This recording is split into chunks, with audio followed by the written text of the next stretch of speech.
നോമ്പ് തുറക്കുന്ന സമയത്ത് കുടിക്കാൻ പറ്റിയ നല്ല ഹെൽത്തിയും ടേസ്റ്റിയുമായിട്ടുള്ള ഒരു ജ്യൂസ് തയ്യാറാക്കിയാലോ.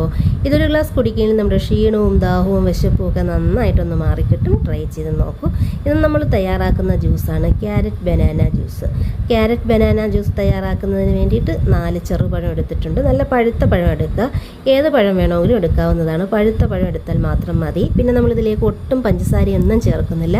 അതിന് പകരം ഡേറ്റ്സ് ആണ് എടുത്തിട്ടുള്ളത്. ഞാനിവിടെ 6 ഡേറ്റ്സ് ആണ് എടുത്തിരിക്കുന്നത്. ഇതൊരു ചെറിയ മധുരം മാത്രമേ ഉള്ളൂ. നല്ല മധുരം വേണമെങ്കിൽ അതിനനുസരിച്ചുള്ള ഡേറ്റ്സ് എടുക്കാം.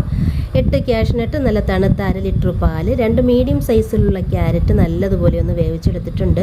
ക്യാരറ്റ് നല്ലതുപോലെ വേവിച്ചിട്ട് വേണം ഈ ജ്യൂസ് തയ്യാറാക്കാനായിട്ട്. ആദ്യം നമുക്ക് ഈ പഴത്തിൻ്റെ തൊലിയൊക്കെ മാറ്റിയിട്ട് ചെറിയ പീസുകളായിട്ടൊന്ന് കട്ട് ചെയ്തെടുക്കാം. ഇനി ഒരു മിക്സിയുടെ ജാറിലേക്ക് നമ്മൾ എടുത്ത് വെച്ചിട്ടുള്ള ഡേറ്റ്സിൻ്റെ കുരുവൊക്കെ ഒന്ന് മാറ്റിയതിന് ശേഷം ഇട്ട് കൊടുക്കാം. ഞാനിവിടെ 6 ഡേറ്റ്സ് ആണ് എടുത്തിട്ടുള്ളത്. നിങ്ങൾക്ക് കുറച്ചും കൂടെ വേണമെങ്കിൽ അതിനനുസരിച്ച് എടുക്കാവുന്നതാണ്.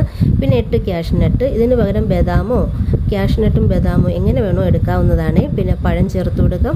നമ്മൾ വേവിച്ചെടുത്തിട്ടുള്ള ക്യാരറ്റ്, ഞാനിവിടെ ക്യാരറ്റ് വേവിച്ച് അതേ വെള്ളത്തോട് കൂടിയിട്ട് തന്നെയാണ് ഇതിലേക്ക് ഒഴിച്ചു കൊടുക്കുന്നത്.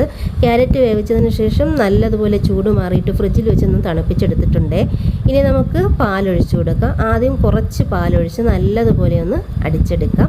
നല്ലതുപോലെ ഒന്ന് അരച്ചെടുത്തതിന് ശേഷം ബാക്കിയുള്ള 1/2 കപ്പ് നല്ല തണുത്ത പാലും കൂടെ ചേർത്ത് കൊടുക്കുക. നല്ല തണുത്ത പാല് തന്നെ ചേർത്ത് കൊടുക്കുക. എന്നിട്ടൊരു 30 സെക്കൻഡ് നേരം കൂടെ ഒന്ന് അടിച്ചെടുക്കുമ്പോൾ നല്ല രുചികരമായിട്ടുള്ള, അതുപോലെ നല്ല ഹെൽത്തി ആയിട്ടുള്ള നമ്മുടെ ക്യാരറ്റ് ബനാന ജ്യൂസ് ഇവിടെ റെഡി ആയിട്ടുണ്ട്.